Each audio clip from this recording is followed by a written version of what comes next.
Halo semuanya, welcome back to my channel Yunuro Project. Di video kali ini gua masih ngebahas tentang motor dari Yamaha ya teman-teman. Ya, yang pastinya motor tersebut adalah skutik retro modernnya si all new Yamaha Grand Filano Hybrid Connected. Dimana di video sebelumnya udah gua review nih si Grand Filano ini. Terus gua komparasi sama Scoopy, terus sama sang kakak si Fazio, dan masih banyak lagi teman-teman. Dan per kemarin gue juga ngebuat konten mengenai kelebihan dari Grand Filano ini. Nah, gak afdol nih teman-teman kalau udah ngebahas kelebihannya, gak ngebahas kekurangannya.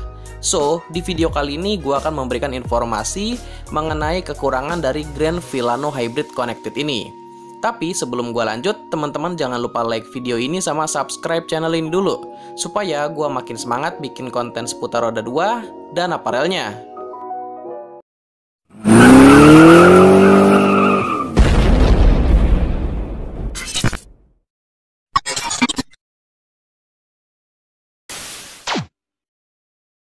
Yang pertama, kekurangan dari Grand Filano adalah kapasitas tangkinya yang lebih kecil kalau dibandingin sama sang kakak si Fazio nih teman-teman.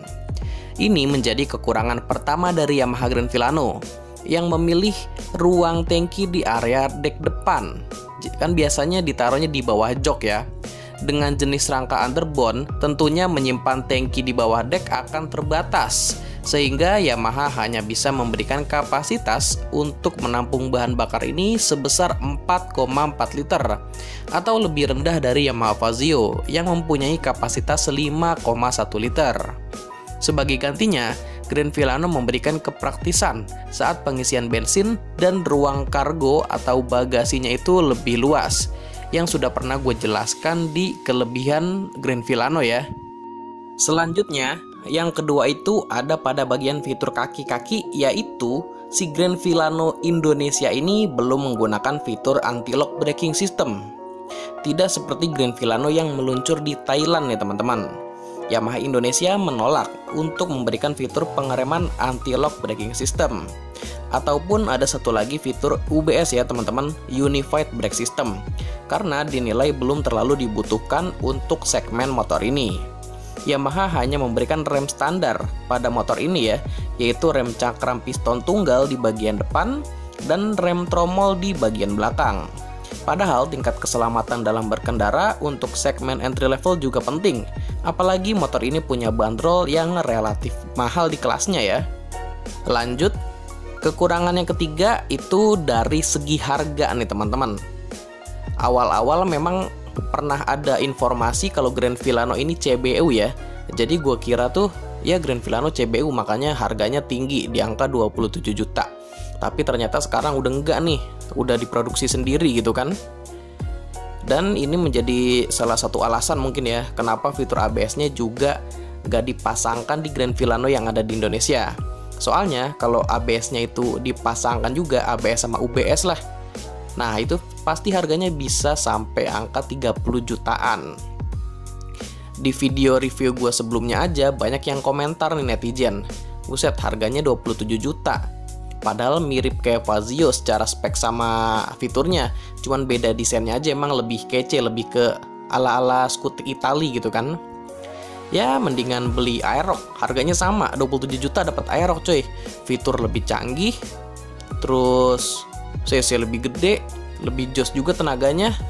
Malahan kalau dibandingin sama Fazio itu harganya beda 5 juta nih teman-teman. Cuman perkara desain aja ya. Jadi kurang worth it lah. Sementara di Indonesia lebih memilih yang harganya itu murah. Soalnya secara spek sama fitur nggak terlalu sih, pokoknya murah gitu hehehe. Kekurangan selanjutnya, yang keempat, kalau ini menurut gua pribadi ya teman-teman, ini di bagian velg. Jadi di bagian velgnya itu bentuknya kurang pas sama model skutik retro modernnya. Kalau menurut gua seharusnya velgnya itu pakai desain yang seperti Vespa atau Benelli Panarea 125 nih teman-teman. Jadi velg palang juga, tapi palangnya banyak gitu loh. Bisa sampai ada 8 palang gitu teman-teman. Itu lebih terlihat klasiknya, lebih dapat. Kalau seperti ini kan velgnya sama seperti Frigo ya teman-teman. velgnya tuh bukan velg Mio nih. Kalau yang si Grand Filano ini, kalau yang Mio kan cuma 5 palang. Nah, yang Frigo ini 6 palang. Kalau kekurangan di bagian velg ini sih menurut gue selera juga ya teman-teman. Mungkin teman-teman ada yang suka ya nggak apa-apa. Ini kan menurut opini gue pribadi aja kalau yang velg.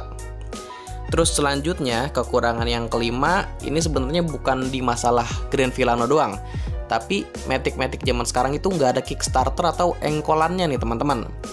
Mayoritas di Indonesia itu kalau akinya habis ya, udah dibiarin aja dulu pokoknya sampai ada duit lebih baru dibeli tuh si aki. Jadi lebih memilih untuk pakai Kickstarter. Belum lagi misalkan akinya tekor pas lagi jalan atau pas motornya lagi dipakai nih teman-teman. Otomatis karena nggak ada Kickstarternya si motor nggak bisa nyala. Terus dorong dulu lah itu ke tukang aki. Kalau tukang akinya deket sama kalau duitnya ada kan. Jadi itu bukan menurut gue doang sih. Kalau Kickstarter banyak netizen juga yang berkomentar mengenai Kickstarternya kenapa sekarang diilangin nih. Oke, jadi itu tadi adalah kekurangan dari Grand Filano Hybrid Connected ya teman-teman.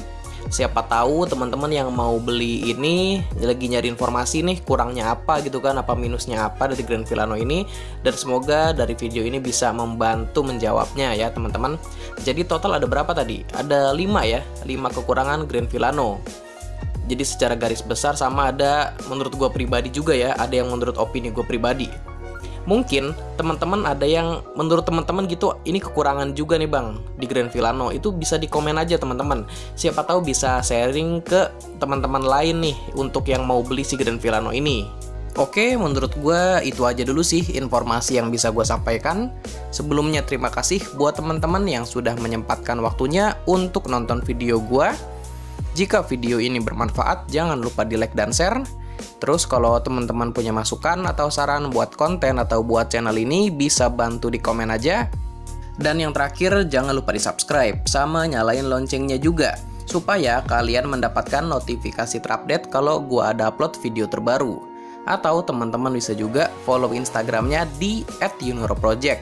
Karena sebelum gua upload ke YouTube pasti akan gue informasikan atau gua posting dulu di Instagramnya. So, di Instagramnya nanti bakalan lebih up to date. Oke deh, gua rasa itu aja dulu ya. Sampai berjumpa di video seputar roda 2 dan apparel riding berikutnya. Thank you semuanya.